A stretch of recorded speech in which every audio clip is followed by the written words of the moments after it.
Grandpa, tell me again why you never went to an Ivy League school, even though you dreamed of it. It was because of my high school biology teacher. Oh, yeah. That bastard! Okay, Grandpa. I was a straight-A student. I never got a B or anything less than an A. Yeah, I know, you've told me, Grandpa. And then that jackass biology teacher gives me not an A, which I deserved. Of course you did. Not even a B, for crying out loud. Not even a B. My report card comes out, and he's given me just an average grade. Not an A or a B. No! Yeah. And that's why I never got accepted at Harvard. And you're still bitter about it, are you? Hell yes. That teacher ruined my life. The Old Man and the Sea I fought for a B-, but he wouldn't budge. will not be presented at this time, All because of one lousy grade. so that we may bring you the following special podcast. It's almost live. Still alive. He's alive! A limited podcast series about Northwest Television's legendary TV sketch comedy show. An amazing phenomenon. Featuring intimate conversations with the writers, performers, creators. Rustlers, cutthroats, murderers, bounty hunters, desperados, bushwhackers, hornswagglers, horse thieves, bulldykes, train robbers, bank robbers, ass kickers, shit kickers, and Methodists! Your host was one of them, I think I would remember a thing like that. Pat Cashman. What's the matter with you? Almost live. This is just a real nice surprise. Still alive. Just a real nice surprise. It was inevitable. As a weekly sketch comedy show, Almost Live was often compared to Saturday Night Live, and why not? Almost Live aired on Seattle's King TV every Saturday night immediately adjacent to the venerated SNL. Both shows had live in the title, both traded in sketch comedy, both featured regular ensemble casts of performers and writers satirizing the world around them. The national SNL show more broadly, the local Almost Live more locally. But while Saturday Night Live featured a different guest host every week, Almost Live from 1988 to 1999 had the same guest host every time, John Keister. Yep. That's his last name, Keister. Insert your joke here. He's heard them all. John Keister in Seattle grew up together. His neck of the woods is the Seward Park neighborhood. Abraham Lincoln, who had quite a neck himself, had a Secretary of State named William Seward. Seward's the guy who came up with the idea of buying Alaska in 1867. Alaska was so cheap, he bought it with cash on hand and some coupons. John Keister grew up in a time when kids spent more time on bicycles than they did on their damn phones. The preceding sentence was written by a grouchy old guy from Covington. Seward Park's not far from Lake Washington, pretty near the spot where summertime Seafair Hydroplane races take place. And John, like a lot of other Seattle kids at the time, were so enamored with the sport of hydroplane racing that they would fashion toy versions of the big boats. They would tie them onto their bikes with long strings and then drag them behind as they pedaled at top speed down the neighborhood streets. Today, the kids would be arrested. For that dragging part of the Keister story, I thought one of two songs might be appropriate to insert here. This is one of them. And this is the other one.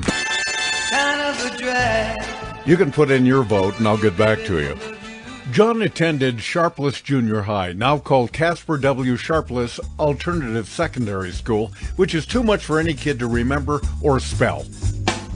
Franklin High School was John's next stop, he being just one of many famous Franklin alumni, including Fred Hutchinson, baseball star. Born in Seattle in 1919, Fred Hutchinson was a star baseball player at Franklin High School. And today he's the namesake of Seattle's preeminent cancer research center. Not long after Hutch passed away, his brother, Dr. Bill Hutchinson, a well-known Seattle surgeon, decided to build a living memorial to Fred.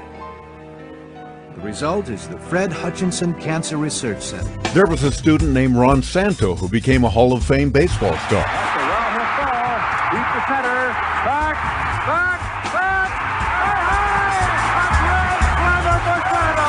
Another alum was Key Luke, an actor famous as number one son in the Charlie Chan movies. Then, using the sacrificial knife, was to throw everyone off the track. Right, Pop? Yes. The cartoonist, Linda Berry, went to Franklin. My grandmother lived with us, and she was definitely from the Philippines. I mean, she's kind of like a National Geographic kind of woman. She, Well, what does that mean exactly? Well, she smoked cigarettes with the lighted end in her mouth. International dancer and choreographer Mark Morris went there, too. I started dancing young for a boy. I started when I was 8 or 9 years old. And around 10, 11, 12, I started making up dances. Another Franklin graduate, one-time Governor Gary Locke. There's so many issues in our community, in our nation, that touch everybody. Seattle's legendary sports writer Royal Brome went there. Take me out to the ball game. And some of Old Man Nordstrom's kids went there. He had 3 sons, and the 3 of them ran the business as a team. And the musician Kenny G. And Johnny K. John Keister. Everybody went to Franklin, except, of course, Franklin. Next, the UW, working with the student newspaper The Daily. After graduating, John got hired at a Seattle music magazine, The Rocket, which led to a gig called The Rocket Report on King TV. And not long after, a new show called Almost Live came along, and through an unlikely happenstance, John began doing stuff for it. Spoiler alert, again, John eventually became the host of the show. Good evening and welcome to the John Report. I'm John, here's my report. And then when Almost Live took a dirt nap in 1999, Keister tried a new show across town on Cairo TV, along with another Almost Live guy, Bob Nelson. They called it the John Report with Bob. John Report with Bob. And then John was a writer on The Eyes of Nye, a national show featuring another Almost Live alum, Bill Nye, and his eyes. And that, my friends, is worth thinking about. Today, John Keister is sort of a Seattle icon, as much as the Space Needle, although not as tall, as much as grunge music, without the distorted guitar and the Yanks, and even as native as the gooey duck, although Keister himself is not a bivalve mollusk with a shell, unless he's been holding out on me. He's the dad of 3 adult kids, Elroy, Riley, and Arlo. And just like William Faulkner, Warren Buffett, Eminem, who all stayed in the places they grew up, so has John Keister. Oh, he's plenty fast, but I caught up with him. My personal friend since 1931. Here he is from the Seattle home he shares with his wife, Mary, still living within blocks of the old neighborhood. If I was lucky enough to interview 1927 New York Yankees, I would look forward most to interviewing Babe Ruth. And I would submit to you that this man is the Babe Ruth of Almost Live. Both of them left-handers, by the way. It's Yes. John Keister. Hi, Pat. How are you? I'm doing very well, actually. That's good. I'm very happy to hear that. I'm gonna start off where it all began for you, and I would just say at the beginning that nobody was more of an appreciator and a historian of Seattle in the 50s, 60s, 70s, and beyond than you were, which made you, of course, the most significant person on Almost Live because you knew the history of this place. So you knew where the jokes were, you know who the funny people were, what the funny companies were, what things were funny, weren't funny, and all of that. So where did you grow up? Where were you born? And let's hear a little of your biography.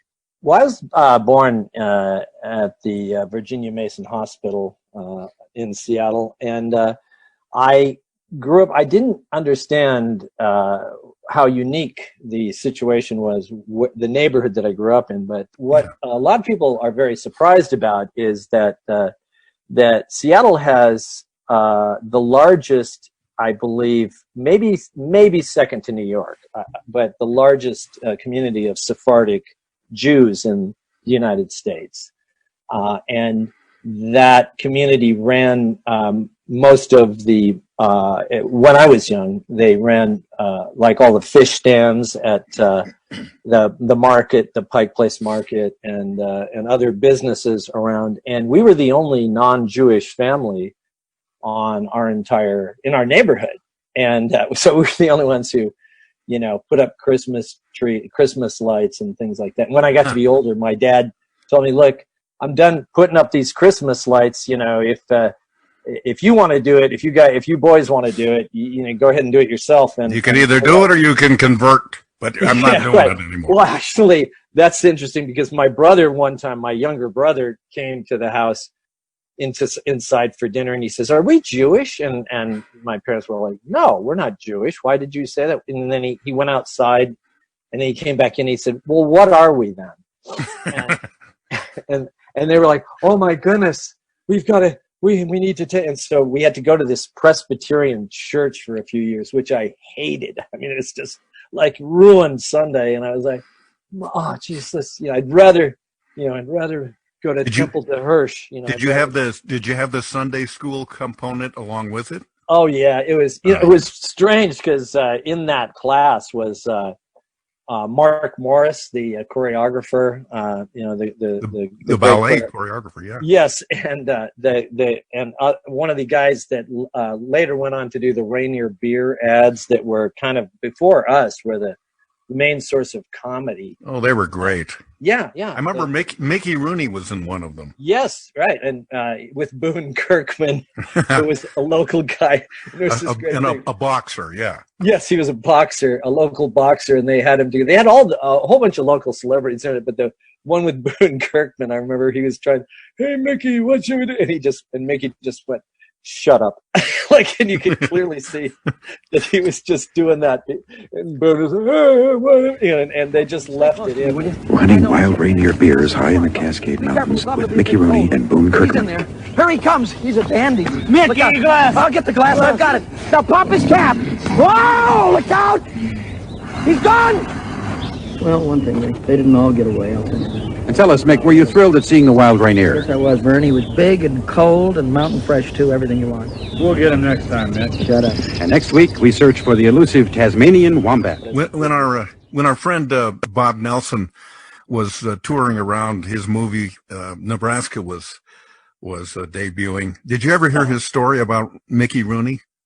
Yes, I did. Yes, he's talking to Mickey Rooney, or he's talking to Jack Nicholson, I think Nicholson, is what it was. Yes. Of all people. And then Mickey Rooney comes walking up, and Nicholson basically tells Mickey to get lost, or something like that. Poor Mickey. And he's almost at the end of his life, and he's getting no love. And he was once the king of Hollywood. Oh, absolutely. Yeah. So, I grew up and I one time, Marilee, my ex-wife, God rest her soul, we went on a chartered fishing trip with these guys that were from my Sunday school class that eventually went to do these Rainier beer ads and things like that. And then she had met Mark Morris, and I said, and these people are nuts. I mean, they're crazy.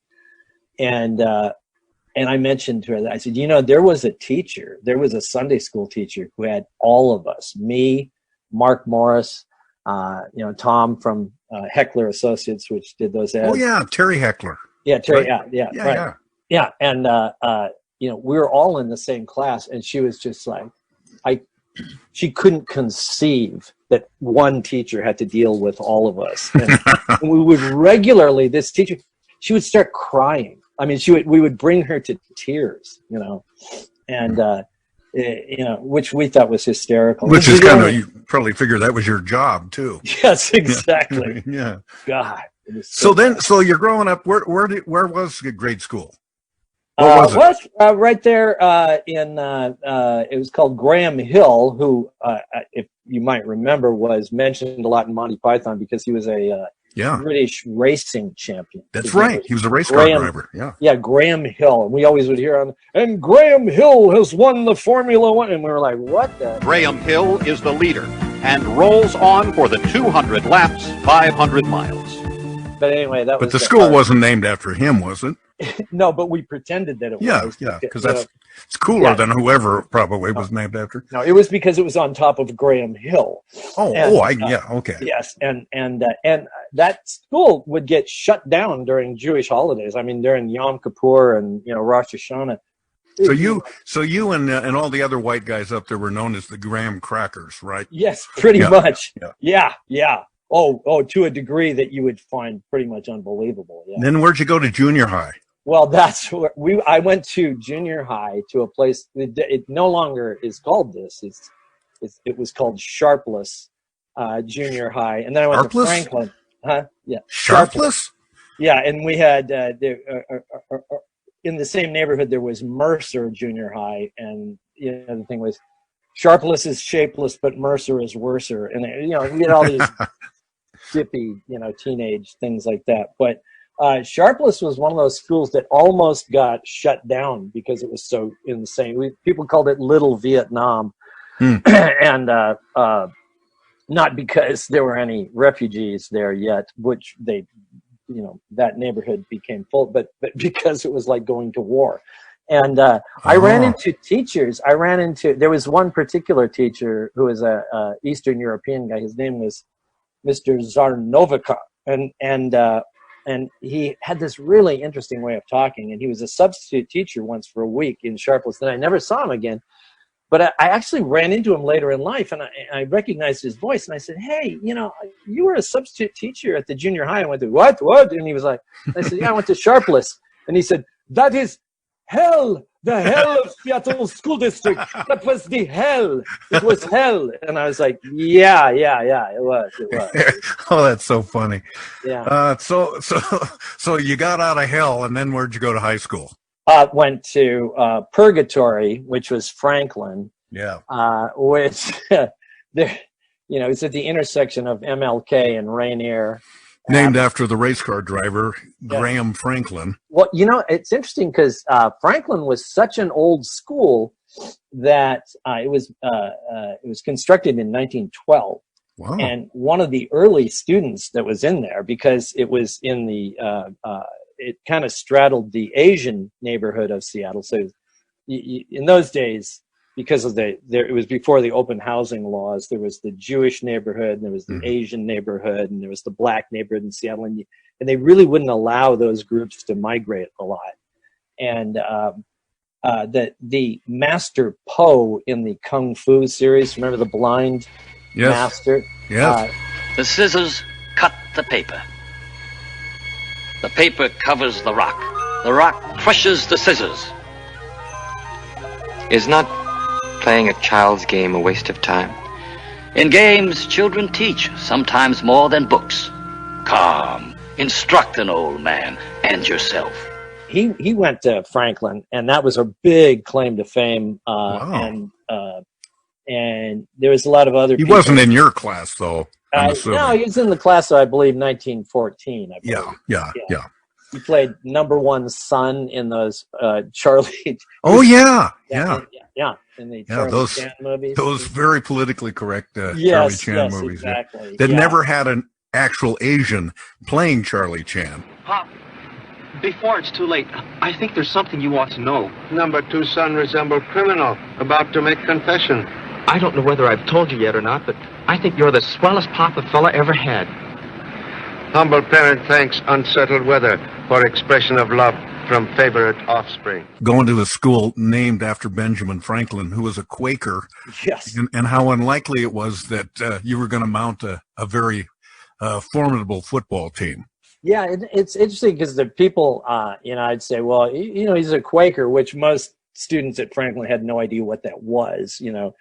They understood what a football was, but maybe they had Quaker oats for breakfast. That would be the sort of thing we would put up on. We would take, pictures of Quaker oats and make posters out of that kind of stuff. But they wouldn't get. I would say, the Quakers are a nonviolent religious sect, and we'd have these posters that would say, "Kill them, Quakers!" Kill them, and cheers. The cheers were like, "Beat them, bust them, that's our custom. Go, Quakers, go!" And it was like ridiculous, And and we were horrible in football, except for the notable exception that Terry Metcalf. The running back. Number 21, Terry Metcalf, was personally drafted by Coryell because he annually destroyed his Aztecs with coast-to-coast plays like this one against New England. Yeah. And he was.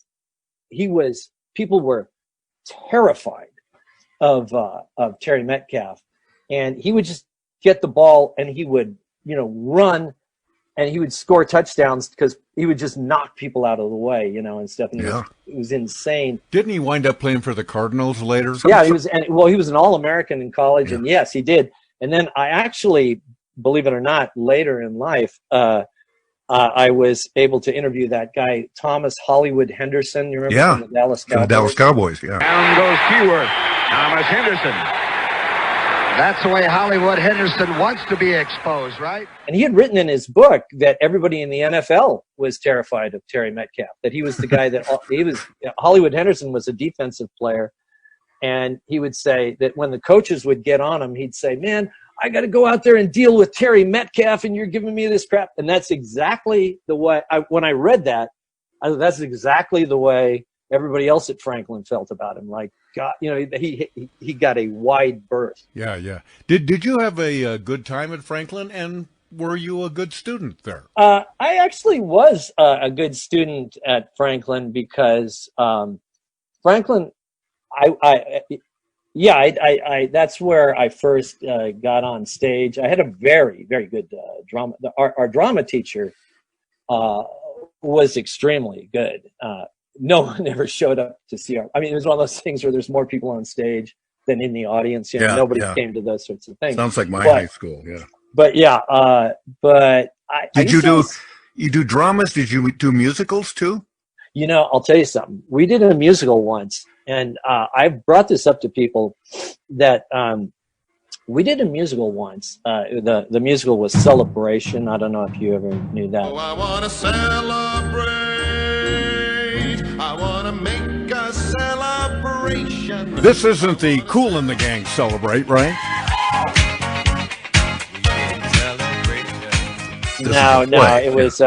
We did things like No No Nanette and things like that, you know. But Celebration was a kind of a contemporary thing that just been on Broadway, and it was a really cool, very experimental thing. And so our teacher decided to tap Mark Morris as the choreographer for this. And this was when Mark was he was dancing with Jose Greco at the time. He was such a prodigy.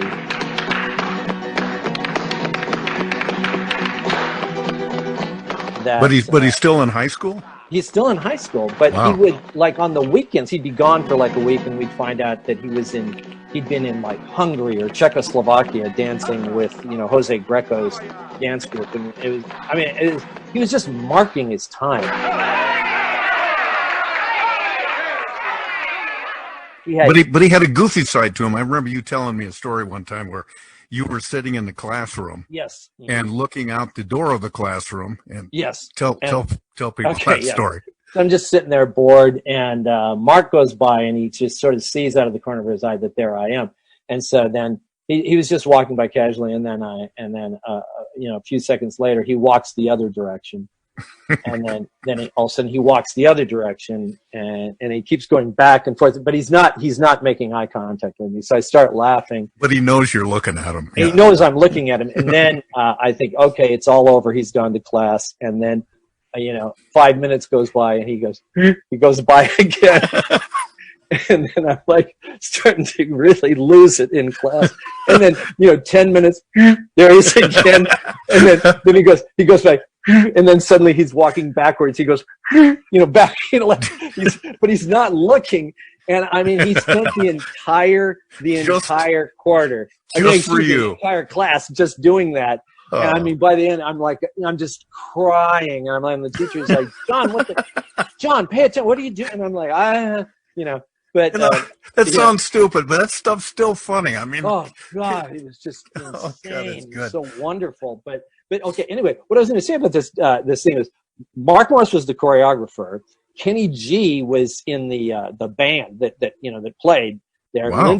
Linda Berry, who just recently won a MacArthur Genius Grant, cartoonist. She did the poster for it, and I was one of the people on stage. And I thought, how much money would it cost to get Kenny G, Mark Morris, have Linda do the poster? I mean, it would have been that's like minimum $10 million. That's quite an assemblage of people that just coincidentally all landed at Franklin. Yeah, there. all in one class, by the way, all amazing. In the class of 74, which I've discovered. It's really weird how many performers came out of that year. It's kind of strange. And as you remember, most of our cast was that year as well. Hey, are you hearing? I've got a neighbor running a chipper out there. Can you hear that motor noise? I have my window open. Hang on. Larry, knock it off! I'm talking to John Keister. Thank you. Good guy. So, so your time at Franklin, you're a good student, and then it's time to start thinking about college. Yeah. Well, so I did you write in high school? Were you on the school newspaper? You know what? I wasn't, because I did not respect the teacher who was running it, I took writing very seriously at that age, and I knew she was a dummy. She was like, we had a lot of really good teachers, but we had a lot of real bad teachers, and I was like, I'm not going to write for this moron. That is pretty much the way I felt. And so was that a belief shared by a lot of other people? Yeah. Oh yeah. I won't mention her name, but she was just useless as a. Is she still alive and still dumb, as far as you know? As far as I know, But it was like, oh yeah, well, why don't you run the writing program? Okay, like whatever, It was like, anyway. I would argue with. I told a lot of people that I thought Franklin was the perfect preparation for college, because they didn't care what you did. If you were going to be a good student, it was up to you. I mean, there was no follow through. There was none of that kind of accountability that most of the students. Just like college, yeah. Yeah, it was. It was very much. I was used to that, and so keep talking. I'm going to go over there and shut this window. It's bugging me. Okay, keep talking. All right. Well, I was used to being at Franklin. I got used to just doing the things because I wanted to do them, and there was no accountability. And I actually am very sad to say that a huge portion of that school, had they been taught to, I think would have done very well. But they were, as long as you weren't actively committing a homicide, they basically let you, do whatever you wanted to do. Because the Mark Morrises, the Kenny G's, they just did their own thing and kind of taught themselves their craft. By the way, every comic has a Kenny G joke. Everybody has this assumption that Kenny G is this sort of pampered suburban Jewish guy who picked up saxophone and kind of defiled jazz. And as a comedian, when people laugh, it's very exciting. And when they don't, it feels like you're performing jazz. People are kind of bobbing their head and looking to the side. And I'm like, oh, I enjoy jazz. But then I get worried. I'm like, sometimes jazz sucks. What if I'm the Kenny G of comedy? What if I think I sound like this? Like, and in fact, I sound like this. No. And they really don't understand that he was often the only white player in a lot of bands in Seattle, and that the music scene was very segregated at that time, and he was often the only white person even in the clubs that he played. And this is a guy who really did pay his dues. He really did. And he eventually got picked up because he was such a good player, and he played for the orchestras when, like say if Sammy Davis Jr. came to town. I gotta be me. I gotta be me. He did a little flourish with at one time at the end of a song, and Sammy Davis looked back and said, "Oh, look, Goyam's getting cute." And I looked back at him, and Kenny told me that he resisted he felt like saying, "I'm Jewish," but he did not do it. But I was very excited when he became so famous. Yeah. And whatnot. He did very well. One time he does this kind of circular breathing stunt too, which sounds like he's not taking a breath as he's playing, which is pretty cool. But one time he was being feted at some sort of charity, and I can't remember what it was. He was going to be the guest of honor. They were going to give him an award and all of that. And I happened to be emceeing that awards thing. And so somebody, and I'm sure you've gotten into these situations too, where somebody says, "Hey, we've got a great idea, Pat. Let's dress you up like Kenny G, like at the beginning of the evening, because we have so much trouble getting people to come into the ballroom and sit down. And so we'll play Kenny G recorded music, and then they'll look inside the ballroom, and you'll have your back to everybody, and you'll have the long hair wig and everything, and everybody will say, 'Hey, look, there's Kenny. He's playing early,' and they'll all come into the room, and then we'll succeed, and then we can start the program." And I should have said, "No, I'm not doing that. That sounds stupid." But I agreed to do it, of course, because I'm not very smart.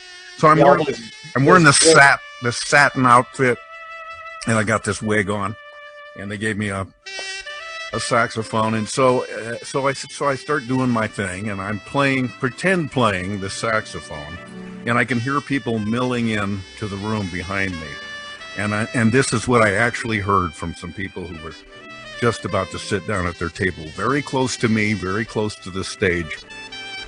A guy says to his wife, I assume, "My God, I never realized Kenny G had such a fat ass." True story. That's great. And it didn't work at all. Of course, it was a stupid idea. I mean, I can tell you my Kenny G story was that, when I became host of the show and things were getting kind of rocky and not going well, I actually, we needed a big name guest, and I called Kenny, and I was as you remember, I was kind of at wit's end that season, and I called him, and when he answered, he was like, "Oh, hey." I said, "Kenny, it's John Keister." And he, "Oh, hi, John, what's up?" And I was like, "Listen, I need you to come on the show and play some music, and would you do it?" And he's like, "Well, yeah. Are you okay?" And I was like, "Yeah, please come on." And I was like, "Please come on." He said, "Okay, John, look, I'm going to come on your show. I'll come on your show. It's okay, but I can't do it this week. I got to do it next week." And I was like, "Okay, but you're going to come, right?" I mean, and I was like, "Yes." And I said, "Well, the only way we can do this, we got to promote it. I need the ratings, and we have to promote that you're going to be on the show, so we need to do a commercial." And he's like, "Okay, what do you want to do?" And I was like, "Well, we could go down to the market. I had this idea. We can go down to the Pike Place Market, and you can pretend like you're a street musician." And then he immediately is like, "Oh yeah, we could eat at the Place Pigalle, and we could do that." I said, "Yeah, whatever, but you could be, this street musician, and I'll just pretend like, that I'll go up to you and say, 'Hey, you look like you're a good musician. You want to be on the show?' Like that, like I'm grabbing somebody off the street, And so we go. And he's like, 'Oh, okay.'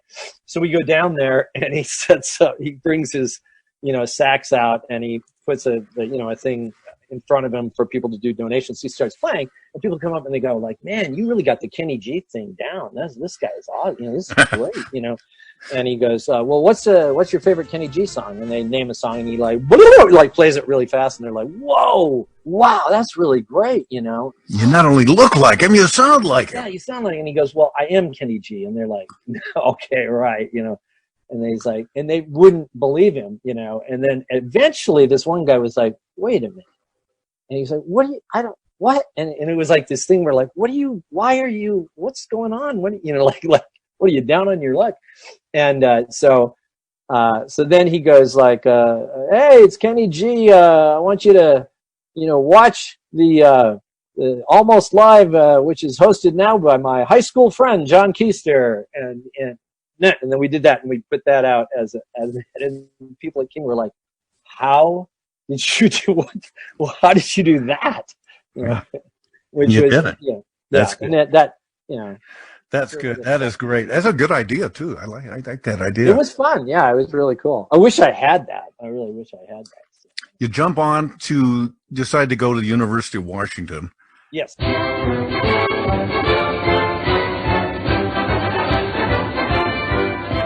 And at the University of Washington, you do write for the school newspaper. I do, yes. There, I eventually became editor of the Daily, even though I wasn't a communications student. I was English major, but the paper was independent, and I was an English major, and I thought, oh, I'm going to write the great American novel, at the time, and then that it just sort of wasn't working out. I had really great teachers there, and I was the editor of my school college newspaper, but we were just a weekly. How did you put out a paper every day there? Well, I'll tell you, you have to have we had a big staff, we had a big budget, and I'll tell you, that's another thing. I mentioned the thing about that play. When I was at the Daily, that's when, as you remember, Dave Horsey, who has won 2 Pulitzer Prizes he was the cartoonist there. Yeah. And Tim Egan, who wrote, he's now a columnist for the New York Times, and he wrote The Good Rain and all that. He won a Pulitzer Prize. Wow. And an old girlfriend of mine, Evelyn Iritani, won the Pulitzer Prize when she went to work for the Los Angeles Times, and Charlie Cross was there. And he wrote the biography Heavier Than Heaven of Kurt Cobain, which was the New York Times bestseller. Very prolific. Jim Emerson was the movie reviewer, and he ended up running Roger Ebert's site and became Roger Ebert's sort of right-hand man. And it's kind of recognized as the greatest movie reviewer of his generation. Hey, did I ever tell you the story of my Charlie Cross story? I can't wait, but I'm doing radio, morning radio, and the Grammys had just happened the night before. And I have a brand new producer, and it's early in the morning. It's like 6 a.m, and I say to the producer, "Hey, we want somebody to talk about the Grammys from last night. There's a guy who's just a music critic and as prolific a music writer as there is in this town, Charlie Cross. Get him on the line, and let's see what he thought of last night's awards." I said, "Okay." So we're talking about other stuff, and all of a sudden, on this little screen in front of me, it tells you that you've got a call waiting. Line 1 is Charles Cross. So there it is. Okay. So I do some kind of intro. Last night, the Grammy Awards, and we thought we'd talk to a guy who knows a thing or two about music, the great Charlie Cross. Charlie, nice to have you on with us this morning. And this guy goes, "Well, yeah, man, it's great to be on. What the hell is it? What do you want?" I realized the producer he didn't even vet the guy. He just went to the phone book and it's obviously a very nice black man named Charles Cross. And so I just decided, hell, I'm just going to go with it. And I said, "Did you see the Grammy Awards last night?" "Oh, the what?" "The Grammy Awards." "I got no TV, man." And we just go on and talk. And I ask her, who's your favorite artist?" "I love Aretha Franklin, man. She is so famous." So the interview was hilarious, but it was not the real Charlie Cross. Yeah, but it turned out maybe even better. I don't know. Yeah, it would have been Charlie during his college years. I think that actually would have been Charlie. But no, it was like to put out. You find out that you keep the same hours as like show people and cops and stuff like that when you put out a daily newspaper. You're up till like 2 a.m. Wow. And yeah, you're right. But the thing was, I realized that I loved the immediacy of journalism. So I thought, no, I'm not going to write a novel. I'm going to be a journalist. And so, yeah, I worked at the student newspaper, and then later at the local newspaper called the Seattle Sun, which had an arts and entertainment section that was called The Rocket. It started while I was there, that arts and entertainment section. And then the Rocket went independent, and I had some money, some graduation present money from my parents, and I bought a typesetting machine with it. I spent all my parents' money on buying a typesetting machine for the Rocket, which they were thrilled about. And I'm sure. Yeah, oh yeah, real good move there. And so I, essentially, then we started this. So you blew your whole money wad there on a and so for a free newspaper. Yes. Yeah. Which people used to always ask us, well, how do you make any money? If you give it away free. And I was like, do you honestly think the Seattle Times makes their money on the quarter that you put in the box? Is that really what you think is going on? Isn't that right? But apparently people did. So yeah, that's when I started. I'd gotten really into punk rock. I was of that generation. Was graduating in the late 70s, and I was really in line with that. It was a very exciting time. In my opinion, the most exciting time in my life for music.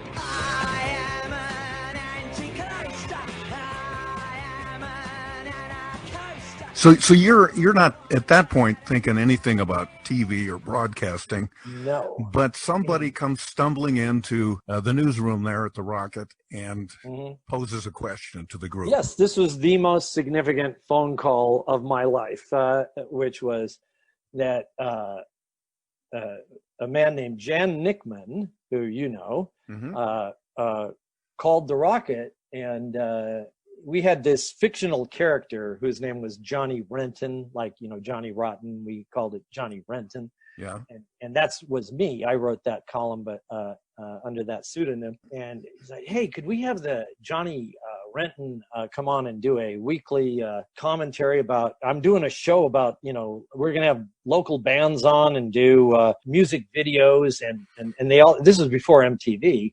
And was Johnny Renton? Were you writing humor or was it serious music critique? The first few paragraphs were always this kind of the idea was this character hung out with all these rock stars, and so whoever was in town, it'd be like, "Hey, I was just hanging out with Joan Jett, whoever, the Clash, dropped by, and we so it was always this ridiculous stuff." Although I mentioned Joan Jett because she picked it up and she was like, "Is this for real? Did this happen?" She I don't remember that. Yeah, she didn't know whether it was right. Anyway, and then it would just be sort of like whatever was happening in town, and be like this week, and then be and then the bands mentioned would be in like bold letters, and it was a thing where when it came out, all the musicians would just see if they were in the Johnny Renton column. So it was a kind of a big deal. But the part of it was that we would never reveal who was writing it. And so I said, well, they were like, "Could you come over and do a commentary?" And I was like, yeah, but I can't say I'm Johnny Renton, but I can say, my own name. And they gave me this 2-minute segment that was called The Rocket Report. Right. With John Keister. And the name of the show was Rev.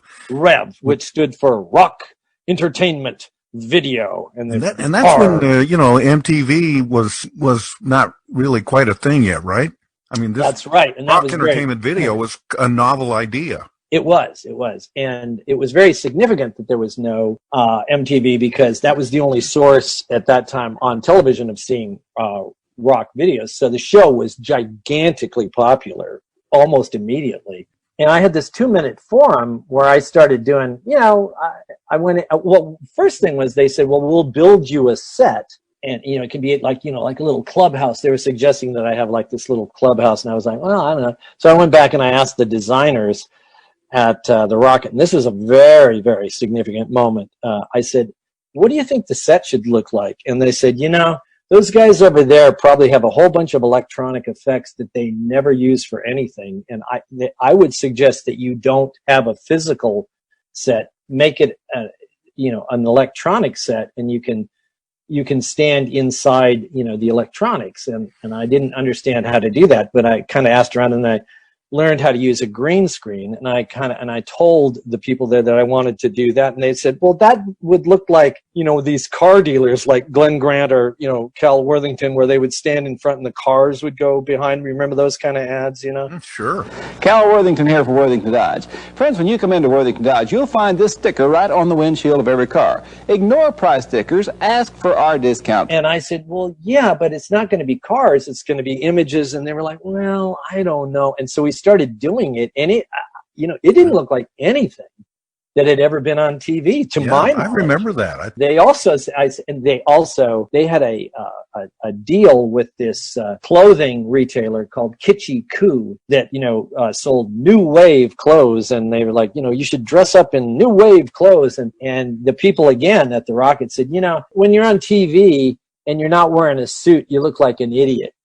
Anyone who's not wearing a suit on TV looks ridiculous. And I was like, yeah, they got a point. And so I had this just crappy ass, look, when someone did a review of it, they said that I wore a suit that looked like the suit that you wear when you're going into interview as a job for the mailroom for stock boy. It looked like that. I mean, it just was this, white shirt, this tie, and this suit that it was just too small for me, and it was ridiculous. Well, it's kind of like you must have inspired like Rick Ocasek and some of these other people. It just worked. It really worked. Yeah. And they little by little, started moving my segment from the end of the show to farther to the front, and then pretty soon it was on right after the first commercial every show. They were front loading you. From the newsroom of the Rocket magazine, this is the Rocket Report with John Keister. Good evening. The subject tonight is heavy metal, the single most popular form of rock in the greater Seattle area. What is it that drives thousands of young, angelic-faced boys in our calm, tree-lined suburbs to start wearing sadomasochistic ornaments? And it got to be this, Jan was kind of baffled because he thought that the music videos were going to be the big draw of the show. And he said, all that anyone wants to talk about is that segment that you're doing, which I was like, whoa, How come some wimpy guy who can never get a girl straps on a guitar and some spandex pants, and all of a sudden he's fighting them off? So along that time, and correct me if I'm wrong, but Ross Schaefer and I have talked about this. They're doing this show called Almost Live that has started up. Yeah. And Ross says, and then they said, oh, we want you to put this guy on the show too. Yeah. And he was opposed to the idea. They said, who's this guy? We don't want. Yeah. We don't think he. What does he know about anything? And it was you. And so you had to kind of come in, and they said, well, you should tell, but Ross said, and I said, so what do you want to do? And you go, well, I don't know. I'll come up with something. Yeah. And then they're just rolling their eyes, him and Jim Sharp. And then, as he tells it, you come out and you do your very first bit. And I think you called the segment Assignment Danger. Yes, I did. And it knocked him out. The common people of Seattle have never known what lies behind these heavily fortified walls. Until now. Geez, this is the best thing on the show. The thing about Ross, and this is a very significant thing, is that he came from a sports background. He was a football player. Yeah. And show people are not like athletic people, but athletic people, if you can prove that, I mean, they're hard on you to begin, but if you can prove you're good for the team, they get behind you right away. Yeah. And Ross was very generous he was not intimidated. He was the host of the show, and he gave me free reign, and he also backed me up when I needed backup. And but that's because I wrote for him, and I decided to come. I mean, the kind of character that I decided to play was one that I worked really well with the kind of punk sensibility that I was coming from, which was that I played this kind of put upon loser. Mm-hmm. And Ross was like this dashing, good looking guy. And I was the guy who was always, being, just everything bad would happen to me, to the point that I'd be walking down the street and people would come up to me and go like, "Hey, you're way better. You're better than that guy. He shouldn't be like." Well, it was a really smart juxtaposition, even if it was initially just kind of an accident, because there was a great contrast between you. And I guess Ross realized, because he's smart about this, that rather than feel competitive about it, he just knows whatever's good for the show is good for me.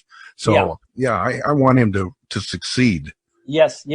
And, I'll tell you something. I had really started to question my involvement with the Rocket because some stuff had happened that I was very upset with. And I started looking at these guys as these hipsters who would much rather be involved in an artistically valid failure than success. It was really strange. And Ross was 100%.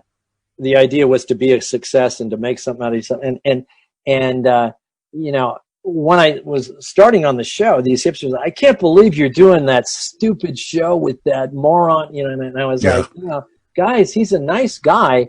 And not only that, I started thinking like, these guys, Ross, we were going someplace and, I'd never been in a limo before, and we had to go from place to place. And Ross was like, "No, we'll take the limo." And we jumped in the back, and we're going. And I was like, "Wow!" And he goes, "John, there's no reason."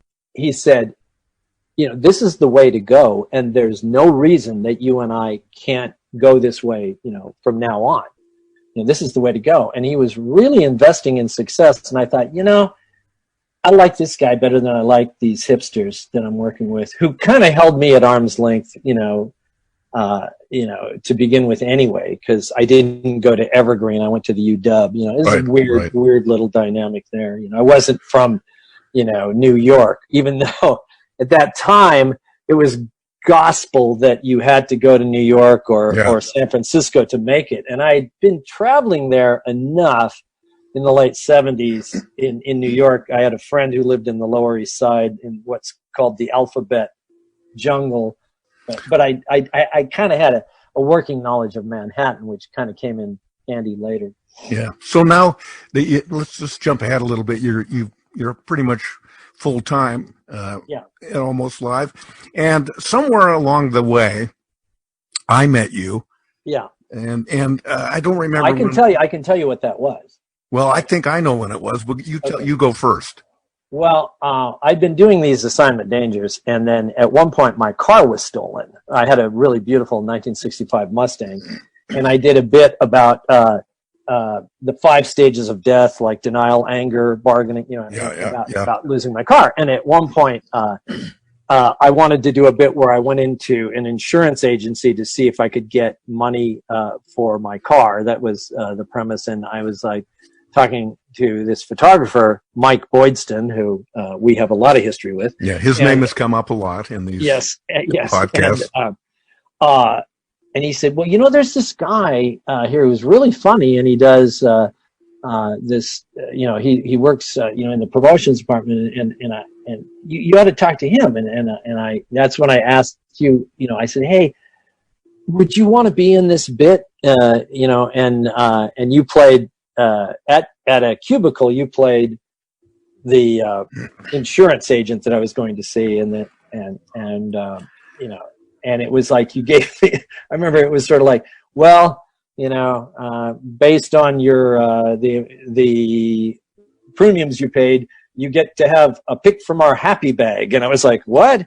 And I reached in the bag and pulled out a plastic ant, and you go, oh, you got a giant ant, and it was like that's what I was going to get for my car.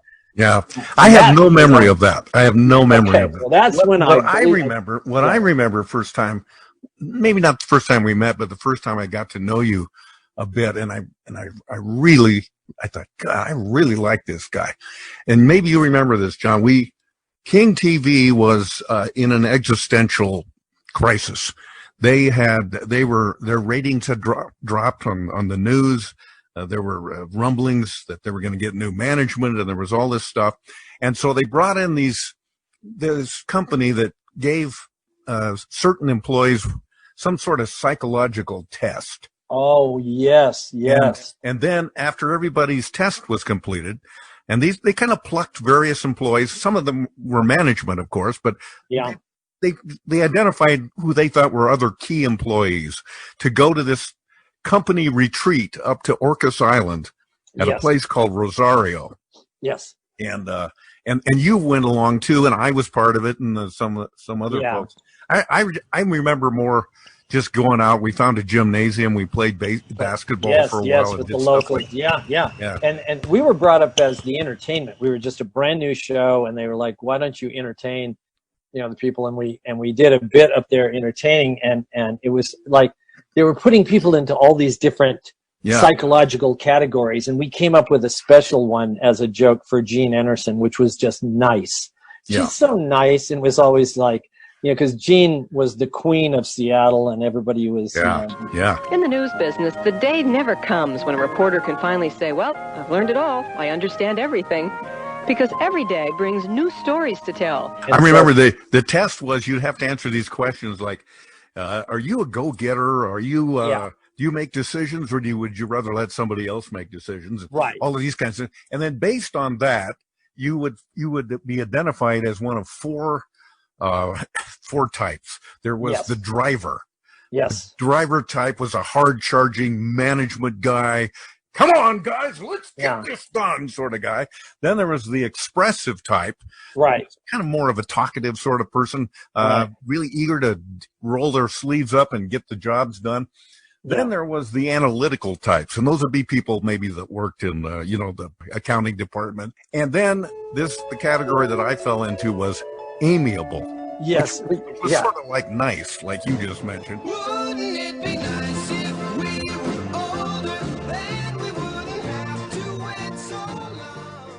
Yeah, and there was just you and I believe there was one other person. I forget. D.W. Clark. Yes, you were the lone amiables. Yeah. Later in my career, I had to take one of those things, and when they were, putting us into the categories, I looked over at one of them and I said, "Well, they got that right. There's all the assholes over there."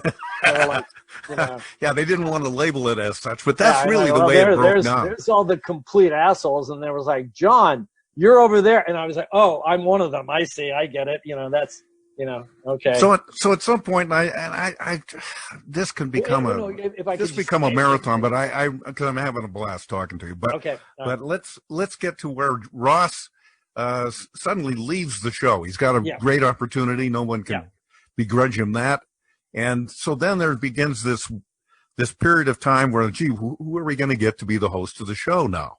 Yeah. And so they try out a bunch of people. Right. And I always felt, they tried people from out of town. Yeah. I remember Tony Ventrella. They had me do one. I hosted a show.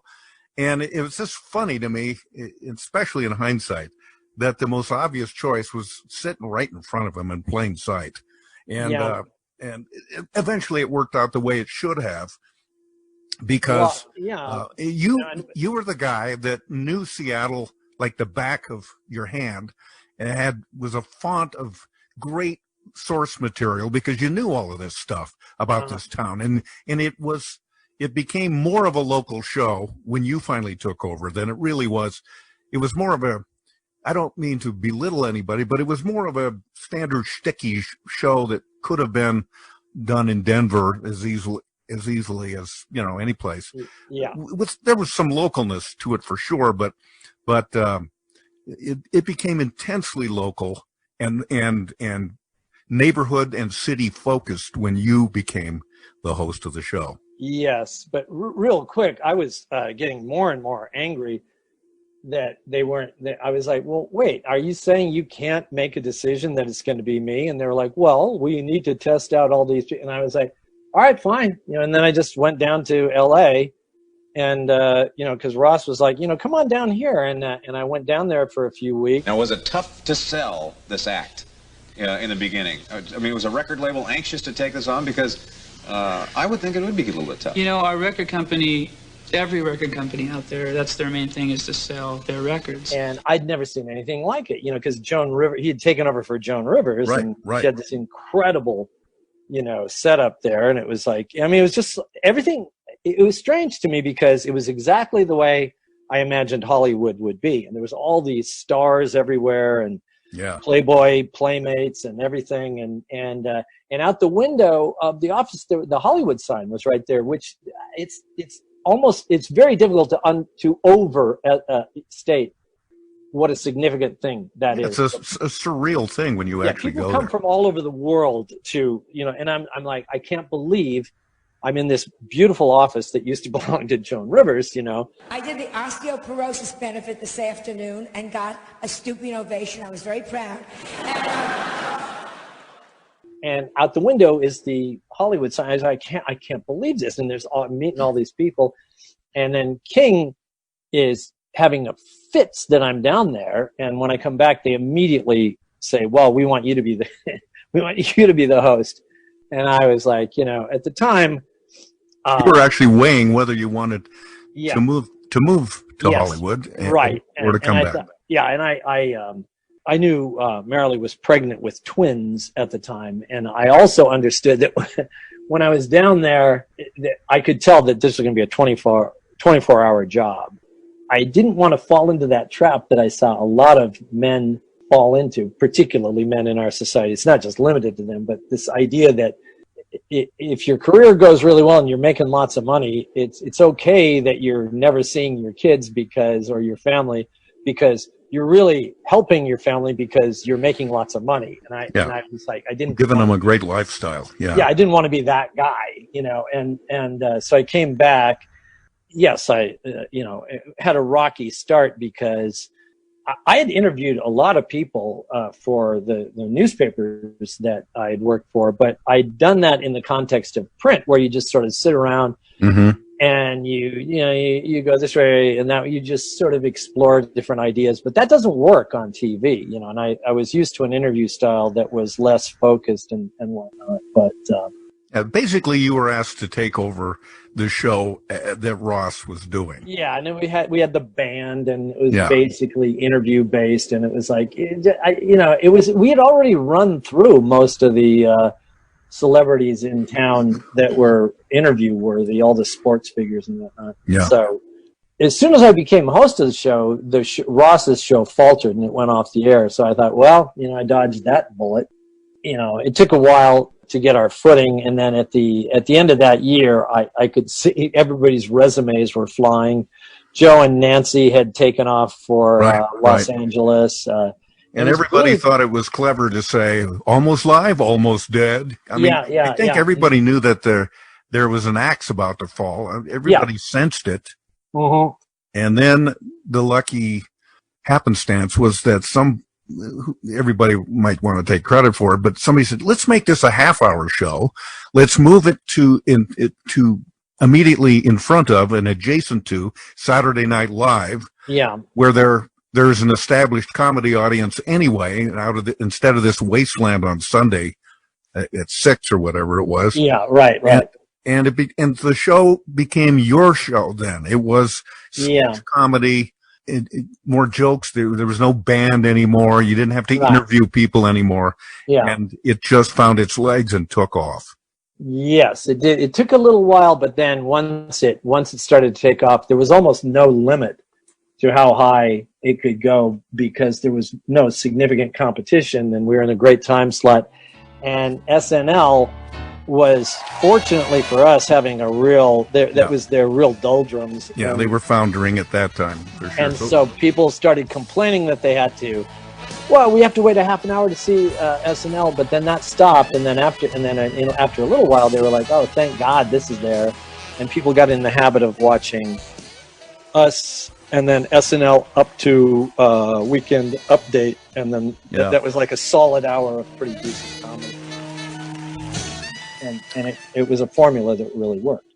You mentioned a assignment danger piece that you remembered me as an insurance adjuster or something. But the first time I remember working with you was another assignment danger.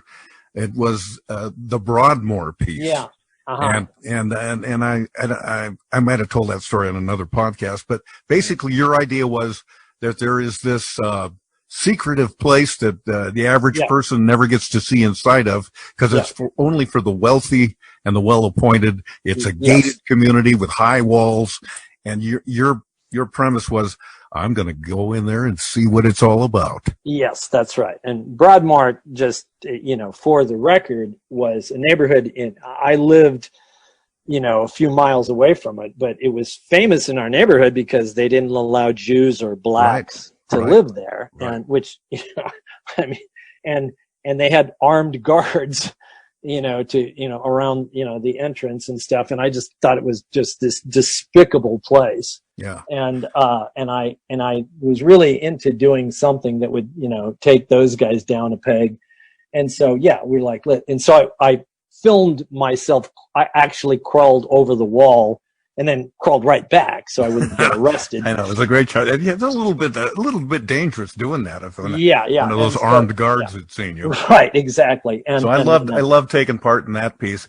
One of and then we went down. We said, well, what are we going to find when we're in there? And we drove down to Kent, where there's all these, just farms and just kind of dilapidated houses. And we went to this one house that we thought was good, and we knocked on the door, and there was nobody home.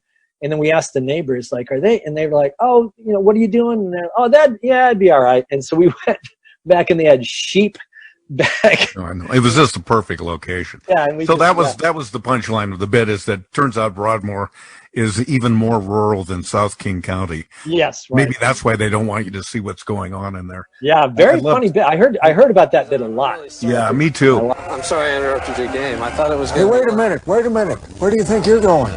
Well, I was going to go back out. I'm sorry. I didn't want to. I didn't mean to. Once you've seen Broadmoor, you can never leave here. Never!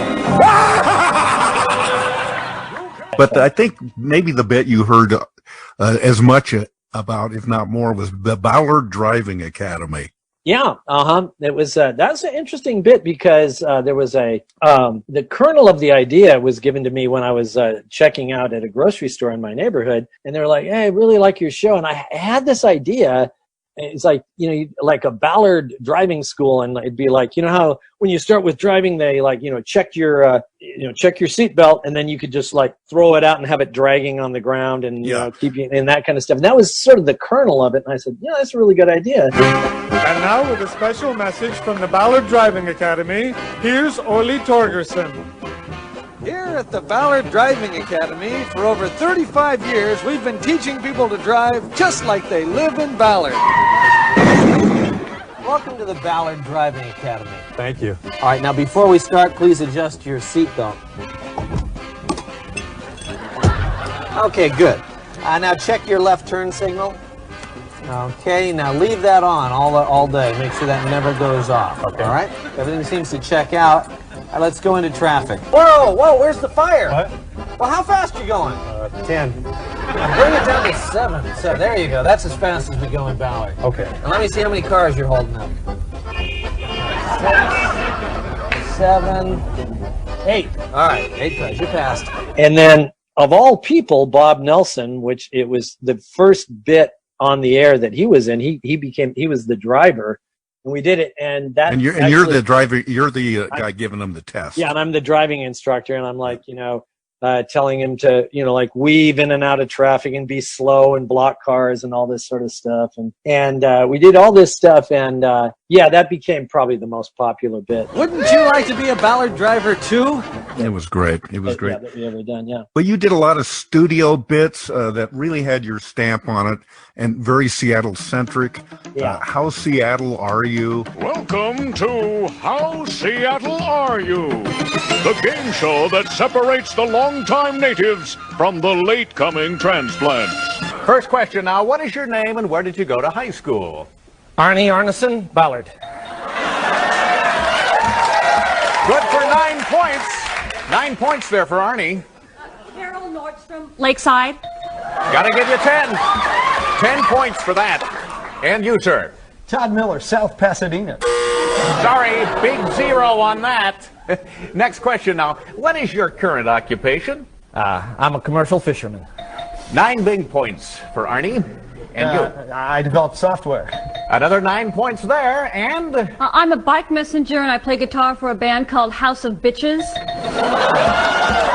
Now that's worth a big 10. And Pike versus Pine based on the simple idea that a lot of people just don't know which store is on Pike and which is on Pine, and you turned it into a game show, and that was really memorable. The first contestant to get 5 correct answers is the winner, and as you know, we have been waiting for over 3 years for a winner, but maybe tonight. So let's say hello to our first contestant, longtime Seattle resident and Starbucks employee, Dave Thompson. Dave, welcome to Pike or Pine. Thanks. Here's the first question. Okay, that really good Thai restaurant near Broadway, is that on Pike or Pine? Oh, I know that one. I know that one. You know what I mean? Oh, yes, exactly. Is that on Pike or Pine? Oh God, I can see it.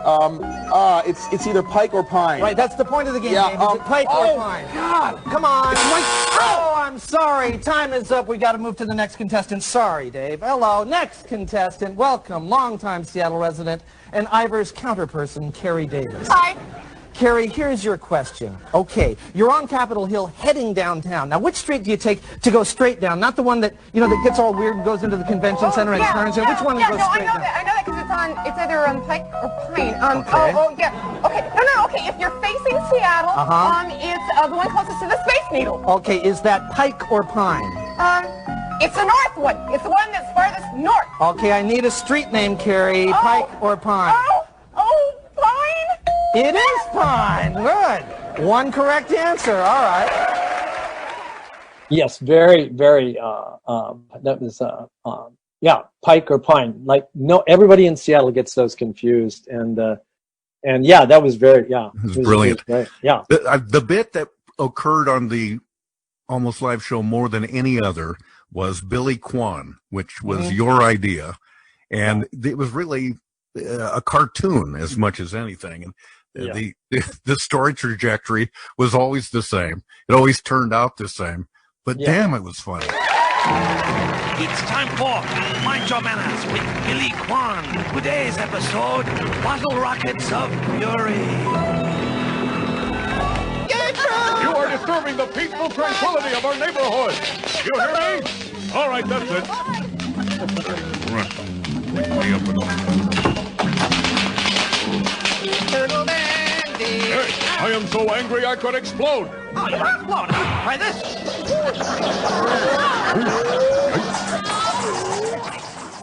Yeah, and just to give you an idea of, the first time I saw it, and when that was being edited, I thought, boy, we are really onto something with this. I think we did too many of them, to be quite honest. Yeah, I think they were in the 20s. I think they were. Yeah, but when it was fresh, I would submit we were the only people that were doing these parodies of the kind of style of Bruce Lee that I grew up. That I grew up watching, and that were playing at this. There was a cinema in my neighborhood called the Toyo Cinema that played Japanese movies, that I used to go watch these Japanese movies, and Daryl, who was Billy Kwan, knew those movies as well, and we were basing it off that. We should say that Daryl is Daryl Suto, who's in real life was a shooter, a photog, an editor at King TV, right? And he always seemed reluctant to be in them. It wasn't his bag. He didn't want to be on TV. Yeah, but he was great at it. Yeah, it might have seemed that way, but I believe he really did like it. And then I got the lucky job of dubbing his voice. Yes, that's right. Very poorly, yeah. So to give you an idea of the great esteem we were held to at King, there was an award, an international award. It's called the Monitor Awards, the International Monitor Awards, and there was a segment that Evening had done, which I think had to do with the invention of stem cell transplants, which was invented in Seattle, and got the Nobel Prize, and Blake Hurley, who you know, and some other people went to New York to Carnegie Hall to accept the award, and they're all in tuxes, and they're at Carnegie Hall, and they did not win, but Billy Kwan won.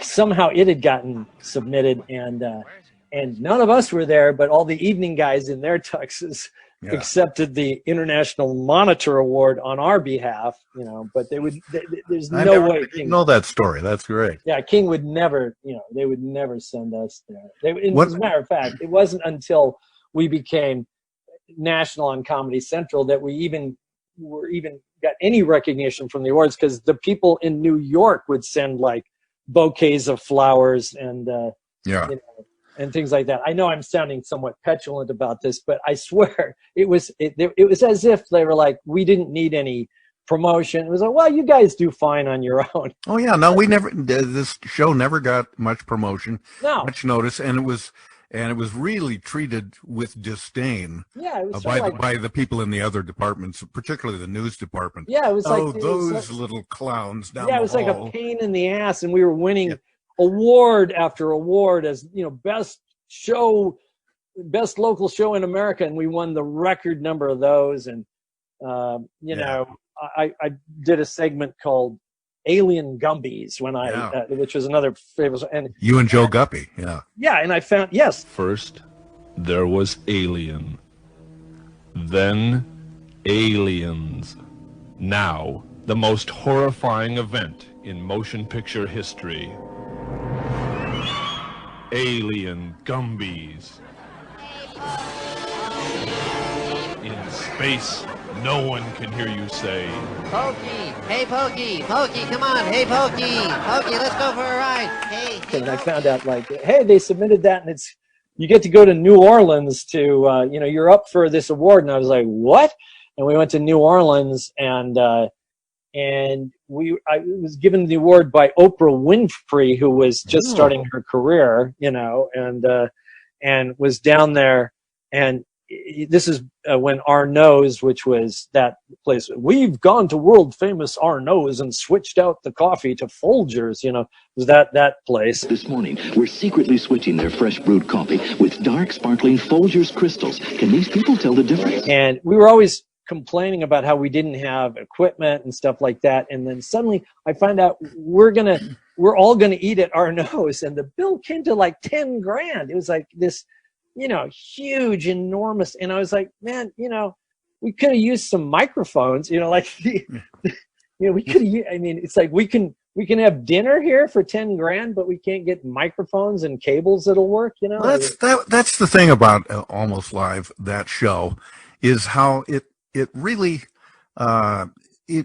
shone, given the fact that it was given really no spotlight, no money, no attention. And it's like you said, it sounds like we're complaining, but in a way, because we weren't getting much attention, it gave us license to do more stuff. Nobody was really monitoring the show. And right, you're right. Yeah, it was totally a double-edged sword. Yeah, we didn't get any funding, but then again, we didn't get oversight. Remember the time you went to the Emmy Awards and Almost Live won? Maybe it was a commentary you did or something. No, it was the show. The show had won, and so usually at any award ceremony in broadcasting, they will play a clip. Yes.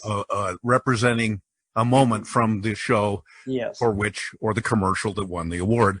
And they chose a clip of you and the late, wonderful Kathy Gertson. Yes. At the time, Como TV had a slogan, and maybe I don't have this right, but I think their slogan was, whatever it takes. Yes. Whatever it takes. Mm-hmm. And so the clip and the winner is Almost Live, and you're making your way up to it. Yeah, and these guys, you know, they could have picked any segment from the show. Any segment. But it's a half-hour show. They picked the one where it's like, Como's slogan. In order to set this up, Kathy Gertson was famous because she had the biggest breasts of anybody in all of television. She was just enormously gifted in that category. And you know, and that was very artfully expressed, John. Right, and it was a thing that people talked about. People talked about that. You know, it was it was a topic of conversation among the various. You know, man, I was over, you know, blah blah, blah, and Kathy Gertson was there. My God, you know, and anyway, so they picked this clip, and it actually was Ross saying it, but I had written the joke. I was there. Receiving the award because Ross was already in Los Angeles. Como's new slogan is whatever it takes. I'll tell you what it'd take for me. It would take Kathy Gertzen in a halter top. Okay, that was the joke. The room exploded with laughter and applause. I mean, I've never heard something kill the way that killed. You know. So you get your award, you accept the award, you say a few words, and then you're obligated to go out into the adjoining hallway where you're going to get your picture taken. Yeah, and then I sat back down in the thing, and all of a sudden this guy is like, "Hey, who wrote that joke about Kathy Gertzen? That was you, wasn't it?" And I was like, "Yeah." And I come to find out it was her ex-husband. He was kind of, and he poured his drink over my head.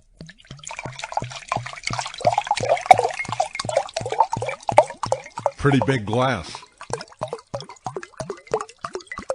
So that story then took on a life of its own. So by the time, you know, people kept asking me about it. And the thing is, I got along with Kathy. I used to hang out with her a bit. You know, she was great. She's a wonderful person. Yeah, and then we could never be seen. We'd like be at these charitable events, and our eyes would meet. And we'd just like, like go, different directions. And for years, if our paths crossed, we had to just, divert. And then one day I'm at some event, and getting ready to do something, and all of a sudden somebody's pinching my ass, and I'm like, whoa! And I turn around, and it's Kathy Gertzen, and she winks and walks away. And I thought, oh, okay, I guess we're cool. It was very funny. And but that story, got retold so many times that by the time I went to work for Cairo, some people called me aside and said, "Hey, listen, I don't mean to." Private. I heard this thing about there was this Emmy meeting and you got drunk and you pulled Kathy Gertzen's top off and exposed then her husband pulled a gun on you. Yeah, exactly. It got to be. I said, no, it's not like that. I gotta bring this cow into the barn at some point. So I want to talk about some bits really quick. Okay. And I don't mean to be quick. They just canceled. As we're recording this, the long-running TV show Cops. And that was fodder for a lot of really funny local bits that you mostly authored. It was Cops in Mercer Island, Cops in Redmond, Cops in Kent, you name it. And I was on YouTube the other day, John, and I was looking for Cops in Leavenworth. Yes. And it was one of the few times we went out of town to do a bit. And I had written Cops in Leavenworth, the only one of those Cops things I wrote. And on YouTube, Cops in Leavenworth is located between a Speedwalker episode and Cops in Leavenworth. Between the two of those is Johnny Cash singing Hurt. I hurt myself. Man, what kind of algorithms are they using there at YouTube these days? Find a way. But it was fun to find that old Cops in Leavenworth piece again. We shot it, as it turns out, in our final season. Yeah, we had a problem down at Uli's restaurant the other day. Somebody had a little too much sauerkraut, so we had to clear the place out for about an hour. Happy hour. So things usually start to happen. Leader Holson 1, come in, please. Yeah. We've got a 417 in progress downtown. Okay, I'm on it. Dankeschön. Gonna turn on the siren. I remember we even got some of the Leavenworth locals to play the Bad Boys theme on their alphorns and accordions. Pretty cool. Almost Live coming to Leavenworth was a pretty big deal. Yeah, I'll tell you, man, when I do the real intelligent thing at 1 a.m. and I start, ego surfing, the internet, I come to these old bits, I'll look at the comments, and lately I've been seeing, comments that say, man, this stuff is so funny. It should have been on TV. This should have been a TV show. Like the idea that's a good idea. That it was some web series that we did, that they're unaware that we were on Comedy Central or whatever. Anyway, there's so much great stuff. When you look back on it, you think, oh my God, I forgot about that one. That one. Mm-hmm. One of the ones though, I thought just nailed it because it was a perfect piece. It led to a great ending, and the premise was was just stellar, and it was one I think you titled "College Terminator."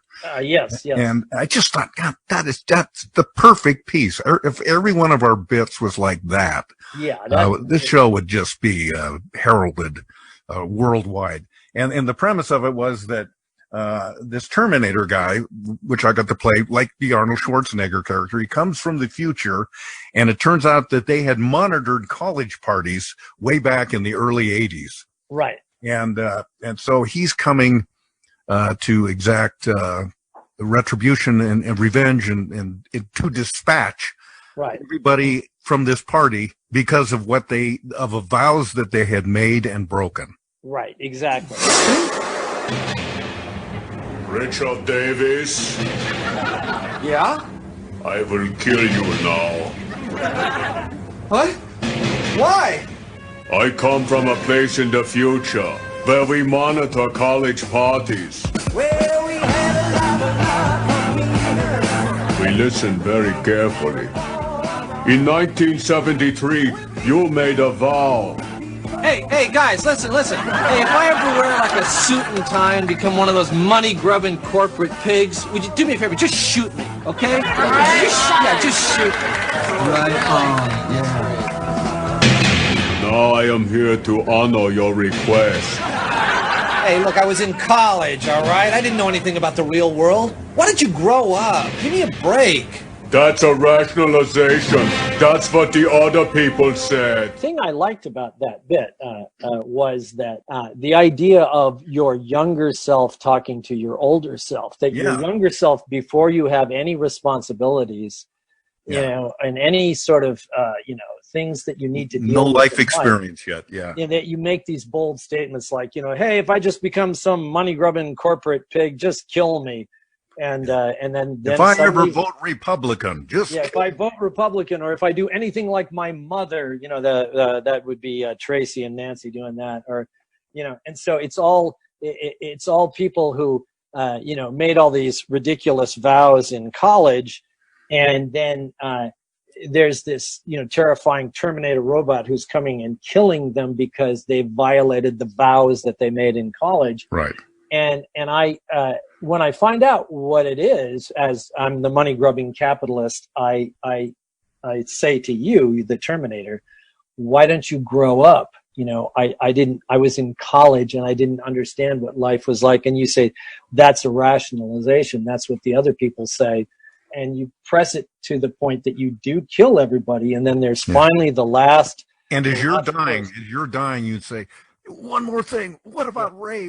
Whatever happened to Ray? Right. And then flash back, and it's Bob Nelson plays Ray, and he goes, man, if I ever stop smoking dope, just kill me. And then you kill me, and then there's a transition, and suddenly it's Bob going like, wow.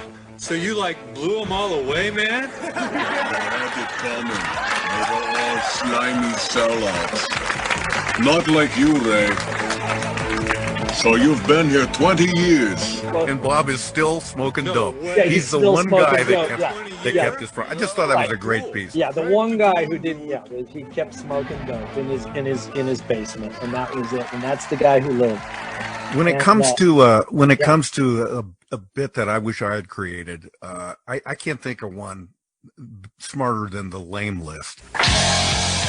And now, the lame list, or What's Weak This Week. Brought to you by America's heavy metal community. Lame! They're finally going to show nipples in a Batman movie, but it turns out it's Batman's nipples!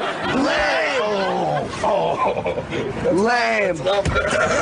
That weird mark on your neck is an age spot! Inexcusably lame. Dog lame. Extremely lame. Mired in a sweating mass of lameness. Oh, the really good porn on the net you have to pay for! Lame! Lame! It was a wonderful way to do topical humor really quick, and you cover a lot of areas. You could do the news of the day, local happenings, news about personalities. The lame list. How did you think of that? That's just great. I had these guys from the Rocket that we covered the heavy metal scene, which turned into the grunge scene. and, you know, the Seattle music scene and all that kind of stuff. And I knew Jeff Gilbert. He was our reviewer, and he was the guy who organized the Lame List guy. He could always get the people from Soundgarden and Alice in Chains and all those people. He could get them in, you know, because they were all buddies with him. And I just thought, you know, that everybody was doing these kind of list type things. Letterman was doing the top 10, right. And other people were trying stuff, and it just didn't work. And I hit on that idea, and we tried it out, and it went great. And I'll tell you, one of the big regrets that I have, that bit, when that went national, that bit was the one that resonated the most around the country. That became it was just perfect. And now, the Lame List, or What's Week This Week, featuring Grammy nominees Soundgarden. Fans who throw up on stage.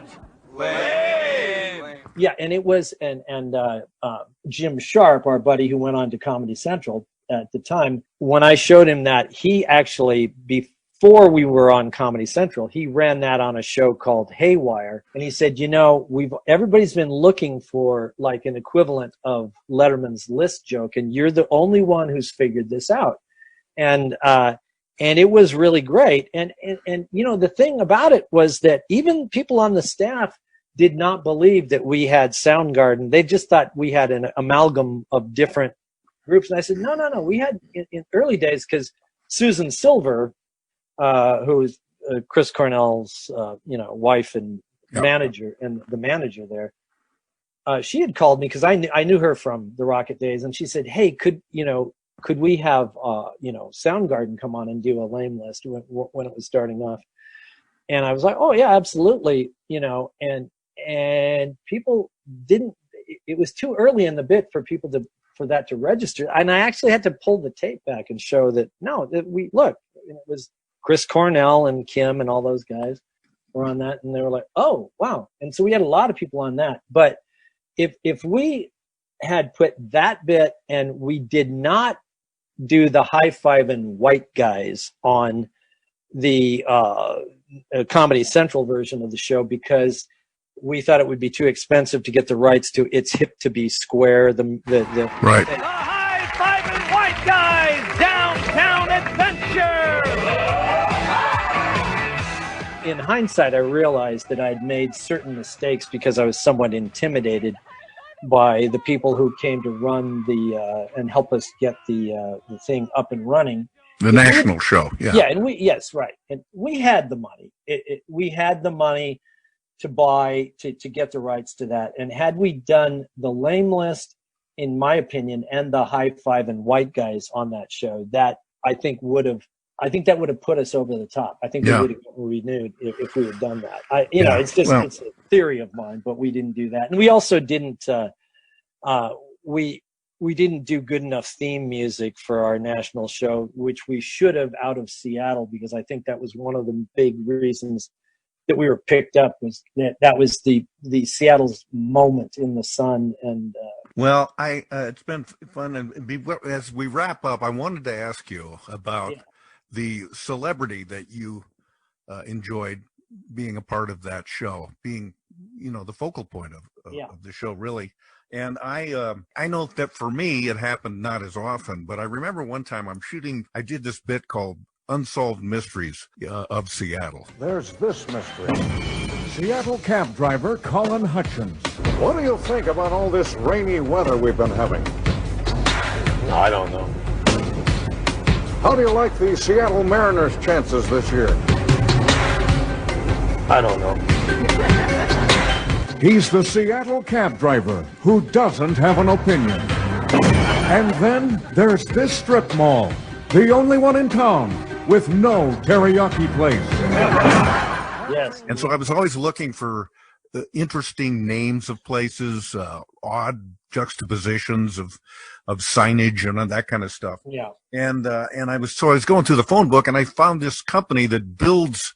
It's a construction company called The Erection Company. Yes. And I thought all I have to do, in my trench coat looking like Robert Stack, I'll just go stand in front of the building with the sign there. And, what's going on inside? Yeah, what's going on in this building? I remember that. They didn't have to say anything. So So we go there to shoot it, and I think, but I better go inside here and then tell them what we're doing.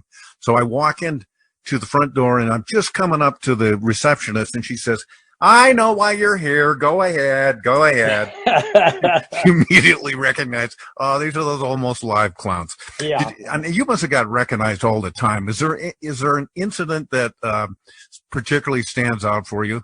Yes, there is. Now, as you know, I started off in the comedy clubs in Seattle at Swanee's Underground. That's where I met Bill Nye and some of these other struggling comics. And when Jerry Seinfeld would come through, he was very different than the other headliners in that he didn't immediately get destroyed on drugs afterwards. He would watch people's sets, and he would sit backstage with us, and he'd say, "Hey, I got that bit you do about vegetables.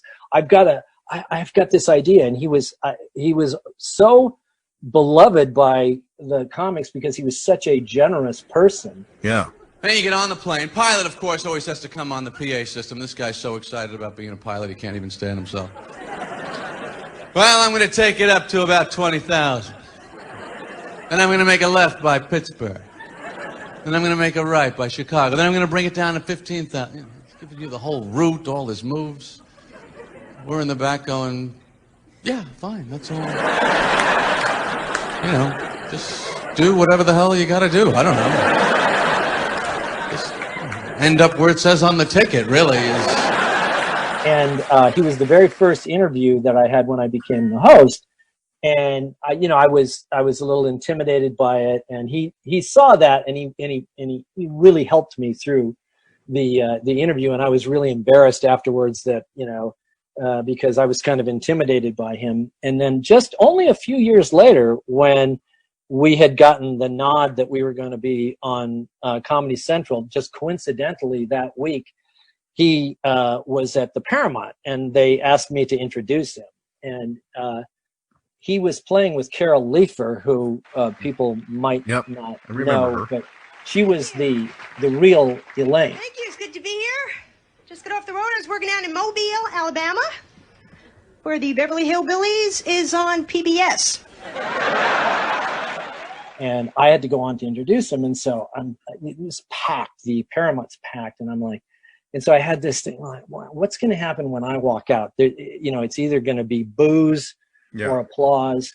And I thought, I'm going to come up with this bit in case they boo. And the idea was like, hey, hi, I'm going to do a bunch of comedy, and the more I do, the less you're going to see of Jerry, and just sort of milk the negative aspect of it. I was preparing for that, and it was like I walked out, and rather than people like get off, it was like this just eruption of applause that I'd never gotten. It was the Paramount, it was like this enormous place that I'd gone to all the the punk rock concerts and all the musical. I'd been there all the time, but I'd never been on stage there, and it was just it was like after the applause died down, I said, hey, we just found out this week, we're going to be on all over the, all over the, I'm getting choked up here, but they said, we're going to be on Comedy Central. Yeah, we're going to all over the country. And then there's this other, like, enormous applause, Oh, that's great. And so I went backstage, and they were both back there, and they said, man, they sure know who you are in this town. And I was like, oh, man. That's a watershed moment. I'm going to let you have the last word, John. Just whatever you want to say about the people who were fans of the show, the years you were on it, what it meant to you, and how it changed your life. Well, it changed, all of our lives completely, and you just look at what came out of the show. Bill is a worldwide phenomenon. The science guy really did change the world. He got a lot of kids into science, Bob was able to, you flash forward, and I'm watching the Academy Awards, and there's Robert De Niro going, the nominees are Bob Nelson. And I'm like, I can't believe this is happening, And there was, all the stuff. Joel, has his career, and all the people, all the things that came through that. But really, at the heart of it, I remember when things finally clicked, I'd get in my car and I'd drive into town, and I really felt like, I have the best job in this town. I got the best. I'm so happy. I have the best job. I just felt like, I got the best job in the world, really. This is great. And it was definitely, as they say, it was the best years of my life. As we wrapped up our conversation and were saying goodbye, John thought of one more thing he wanted to add, so I hit the record button again. This last Thanksgiving, Ross was in town. He was in Seattle, and he called me up and said, "Do you want to have lunch?" And I was like, "Yeah, that'd be great." And we met for lunch, and we talked for 3 hours. Jeez. They had to throw us eventually out of the restaurant. Head first, I assume. Yeah, we hung out, and it was great. And as we were going down the elevator to go to our cars, it was kind of quiet in the elevator. We weren't really saying anything. And he said to me, we didn't do too bad. I said, "Yeah." And he says, "We didn't do too bad, did we?" And he goes, "No, as a matter of fact, we did pretty fucking good, you and I." And I said, "Absolutely." The Almost Live, Still Alive podcast. Produced and edited by Morris Patrick Cashman. Technical director is Dave Tavers. And special gratitude to the legendary Kenneth George Buford McCaw, Almost Live's chief archivist. And thanks also to King TV Seattle. This program was made possible in part by the 12th century nun and mystic Hildegard von Bingen, inventor of spoken language. And by Emil Berliner, creator of the microphone. And I'm your announcer, that kid from Sluggy, Chris Cashman.